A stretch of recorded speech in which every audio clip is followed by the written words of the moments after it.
सबसे पहले मैं स्वर सम्राज्ञी, स्वर कोकिला, भारत रत्न लता मंगेशकर जी के चरणों में अपना श्रद्धा सुमन समर्पित करता हूँ और ईश्वर से प्रार्थना करता हूँ कि उनकी पुण्य आत्मा को उत्तम स्थान प्राप्त हो। आज की इस वीडियो में लता जी का संक्षिप्त जीवन परिचय और कुछ विशेष घटनाएं और उसके साथ साथ एक एस जोशी जी का प्रश्न मिलेंगे।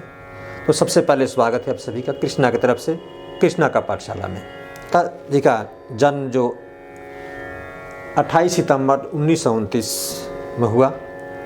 वे मूल रूप से उनका परिवार गोवा मंजेसी गांव का निवासी था। बाद में वे इंदौर चले गए और इंदौर में ही लता जी का जन्म हुआ।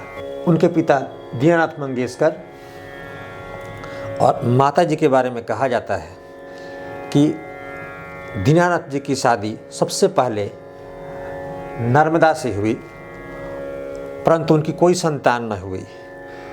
उसके बाद पुनः नर्मदा जी की ही छोटी बहन सेवंती, जिनका ही नाम बाद में सुधामती रख दिया गया, उनसे हुई और उनसे संतानें हुई, जिसमें सबसे पहले बड़ी लता मंगेशकर, एक भाई यानी भाई हृदयनाथ मंगेशकर और फिर 3 बहनें उषा मंगेशकर, मीना मंगेशकर, आशा भोसले।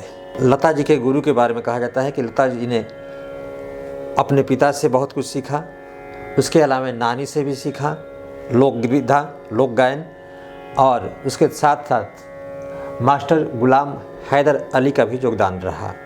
ऐसे कहा जाता है कि 60 के दशक में एक घटना घटी और उस घटना में काफ़ी वो अपने जीवन को जाते जाते मरते मरते बची डॉक्टरों के प्रयास से। और बाद में मालूम हुआ कि उसमें एक उनका रसोइया था जो उन्हें धीमा धीमा जहर दे रहा था प्रतिदिन।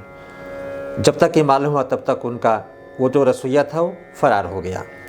दूसरी बात आती है, ऐसा कहा जाता है कि लता जी ने जो शादी नहीं की, ऐसा कहती हैं कि परिवार का बोझ आ गया। परंतु ऐसी बात भी आती है कि पढ़ने के क्रम में जब उनके भाई पढ़ रहे थे तो उनके एक दोस्त थे राज सिंह, उन्हीं से इनका कुछ ऐसे लगाव था।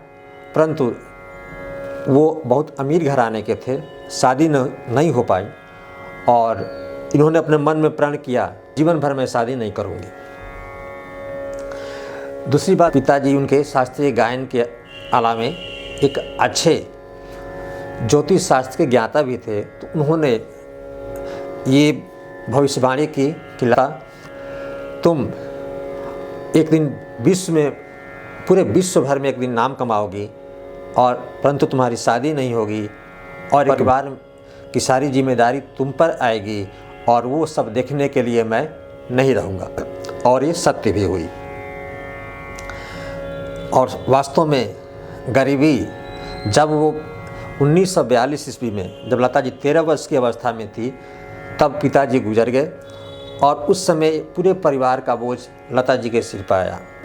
परिवार का खर्च चलाने के लिए मुंबई जाने का वो विचार बनाया और बम्बई गई और वहाँ गायकी से भी पैसा आता था। उस पैसे में से कुछ रख करके बाकी सभी जो है घर पर भेज दिया करती थी, यानी इंदौर में। परंतु उससे भी खर्च नहीं चल पाता था क्योंकि 3 बहनें, एक भाई और एक माँ। तब वे बैलगाड़ी से 2 दिन भूखे प्यासे बम्बई के लिए रवाना हुए।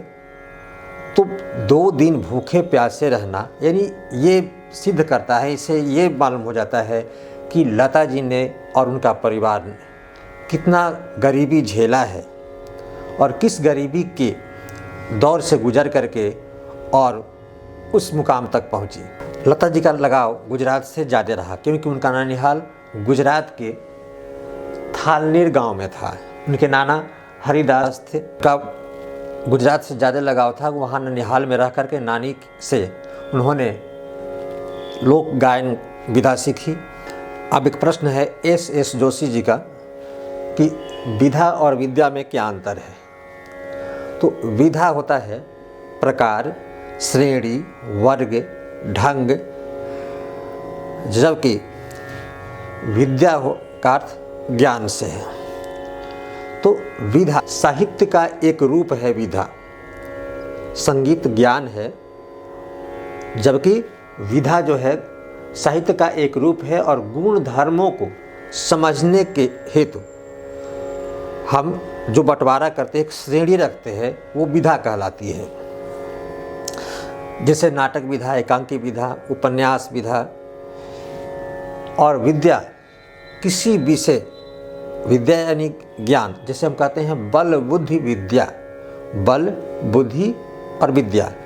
कहते हैं विद्या की देवी क्या है? सरस्वती, जो ज्ञान और विद्या की देवी है। तो किसी विषय का व्यवस्थित ज्ञान, किसी भी विषय का व्यवस्थित ज्ञान जो है वह विद्या कहलाता है। उसके अलावा ये भी कह सकते हैं कि अध्ययन और शिक्षा से प्राप्त ज्ञान।